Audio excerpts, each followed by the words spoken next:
Hi everyone. Yeah, I've just come in garage, and typical as coming in garage, it's starting to flipping rain. Anyway, I've come here and what I've got for you is to remember that video that we were doing about.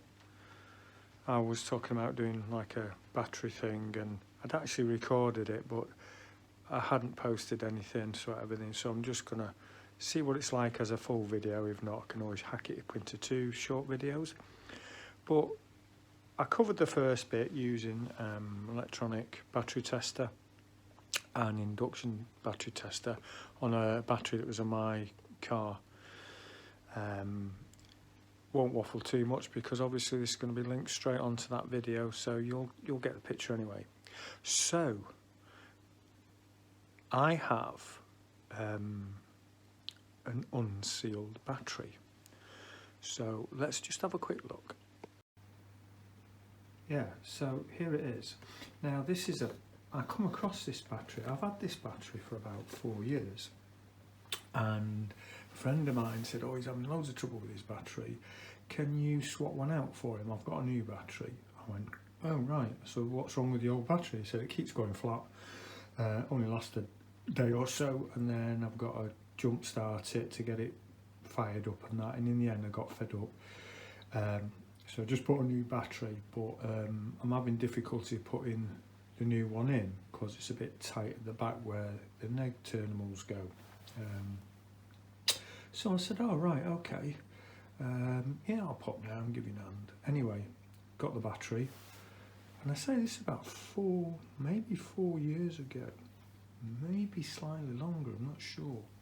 Anyway, I checked the battery when I was there. Yeah, it was like 11 point something volts on it. I went, yeah, all right, no problem. I said to him, oh, I'll drop it off at the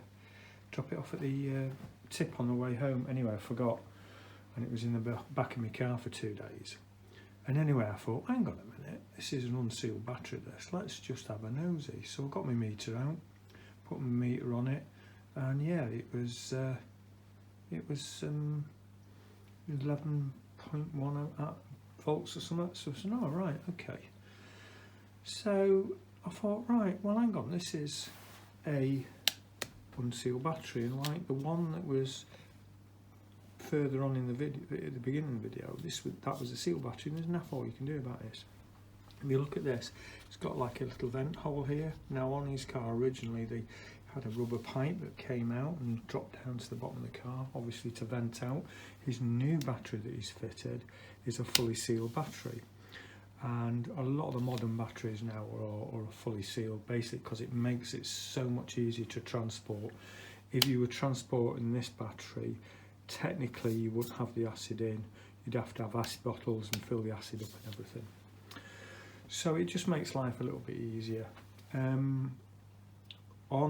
Earlier on I showed you the induction unit and the electronic unit. We'll have a little play with those again, but what I want to show you is how we tested batteries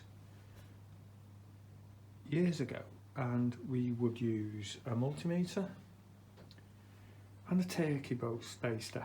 Now it's a bit tongue-in-cheek, the turkey baster. Now I thought, oh, I'll get my acid one out, so I found my bag and I went, oh right, I'm gonna get that out, pulls it out, and it goes, hang on a minute, that looks a bit big, and then realise it's actually a bloody antifreeze one, and I'm going, oh bloody hell, that's pissed that off. Anyway, I had a good route round, couldn't find it.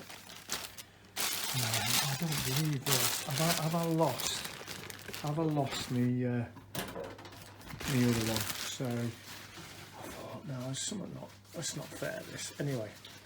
I thought, well, because I wanted to show you, I decided to go on the internet, and yes, just up here now, just take it out. Battery acid tester. So this is how we used to test the specific gravity of the acid, and that would tell us if the acid was in good charge or bad charge. You still with me? Right.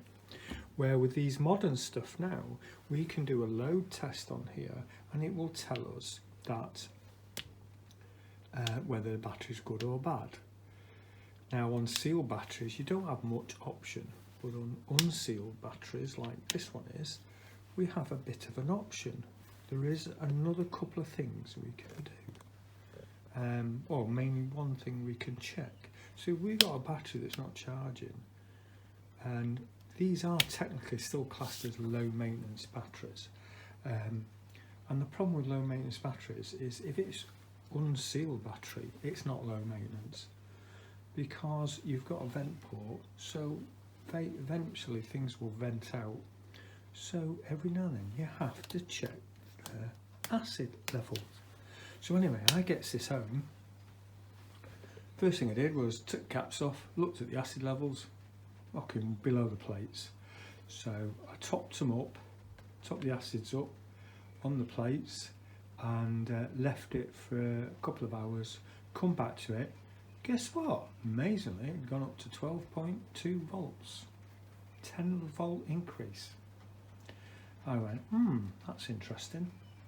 So I whacked it on a trickle charge for a couple of days. 4 years later, the bugger's still going strong.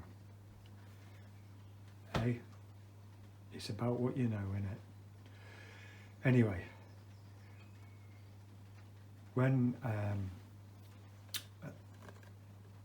the other thing that we used to do is, when you look at this, this is what I call an induction unit, but an induction unit, it puts a load on a big load mechanically through the battery. Now that is actually a modern version of what we used to use years ago. So if I find a pen or something, or a pen, just bear with me. I'll just have a look in here. I'll get a marker somewhere. Oh. You can never find it when you want it, can you? Right. Oh. I had a black magic marker here a minute ago. Just bear with me.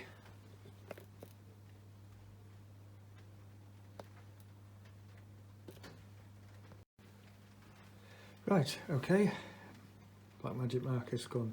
So the old version of this unit used to look something, you know, if I can draw this right, this used to look something like, let's just see, it was a weird looking thing. It used to come down to a point like that, and then there was a big wooden handle on here, and then you'd have to, I mean, this is a really crappy drawing, but I'm just sort of trying to give you a, this is wooden bit, and then what it had was a pivot here, a bar going across, and then it had a big spring, and on this top bit here used to have, I can't remember now, it's that so long ago, used to have a dial, and the idea was that this would move in and out, so you could move this in and out, and the idea was that you could put these on the terminal posts of the battery. So you would put one on and then open it up and lean over and then whack the other one on, and you used to hold it on for a maximum of 10 seconds. And then what you used to do is you used to get the gauge that was on here, it used to get quite warm, this, because I think it went through the spring, or something else, I can't remember off the top of my head now, but there was a gauge on here, and this would determine how good your battery was. Yeah, I do remember there was, I vaguely remember there was like actually colour codes on here, so there was like a red, yellow and green, so very similar to this one. If it stayed in the green, it was very good. If it went into amber, it might want charging, but if it went into the red, it was goosed. So yeah, so that's what we used to use in conjunction with specific gravity, acid gravity thing. Turkey baster thing. Fucking hell. That's what I'm going to get old. Right, so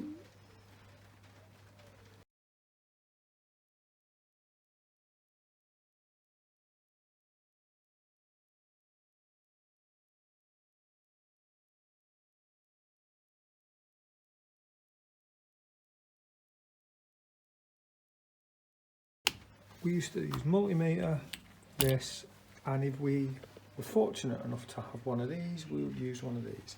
But most of the time we would use a meter and the turkey baster to check our battery, and then we would put it, if everything was happy and the acid levels were right, we used to top it up when it was right, and put it on charge, and everything was good.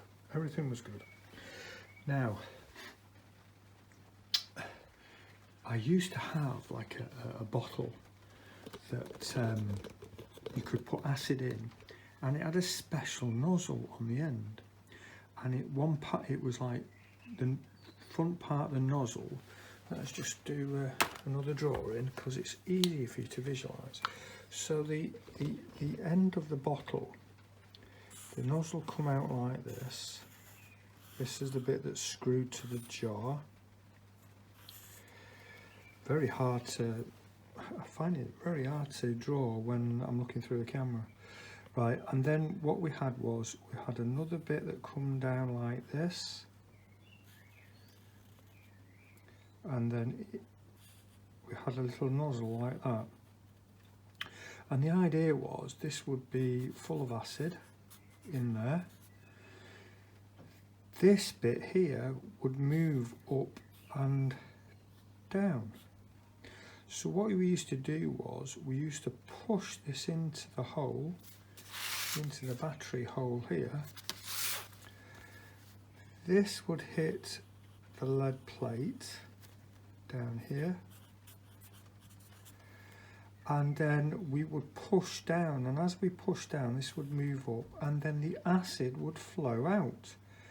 When you push this down, when the acid got to a certain level above the plate, it would automatically stop acid from coming out of the bowl. What a great little bit of kit. Never seen one since. I had one for donkey's years, and guess, I dropped the bugger because it was made out of glass, and I've never been able to find one since. Must admit though, it's been a while since I've trawled the internet to see, because you just never know, someone might still have one on a few on a shelf somewhere, and they are bloody handy, especially if you've got unsealed. Right, so when we look at this now, we're going to have a look at this now. I can use the modern one to check the voltage and everything, but what we'll do is we'll just use the meter, because some of us may just have an old cheapo meter. This isn't a cheapo, that cheap, but yeah, it's an old cheapo meter. Anything, as long as it reads basic voltage and everything. So we've got this set for, that's for AC. This meter does, this, I've got more than one meter. This one does dual voltage. So anyway, so we'll switch on. So the meter's on. Well, it's always been a bit temperamental this to turn on. So the meter's on. So I'm going to try my hardest. Probably pick you up in the other camera. Take that off there, and we'll just check the voltage on there, and the voltage on there is 12.6. Now to me, that is a healthy battery, reasonably healthy battery. Might want a little bit of a trickle charge overnight just to boost it up a bit. So what we're going to do first is we're going to crack this open, and good penny washer or repair washer, what we used to call. If you use a screwdriver, usually muller the ends up. So we're going to just crack these open. And it's been a while since I've actually checked these. So let's just get into there. Now, before I get into there, I'm going to put some gloves on just in case I get any acid spillage. Don't want to get acid on my hands, do you? Because it fucking hurts, this stuff. But it doesn't hurt you straight away, but you can know about it later. So just bear with me a sec.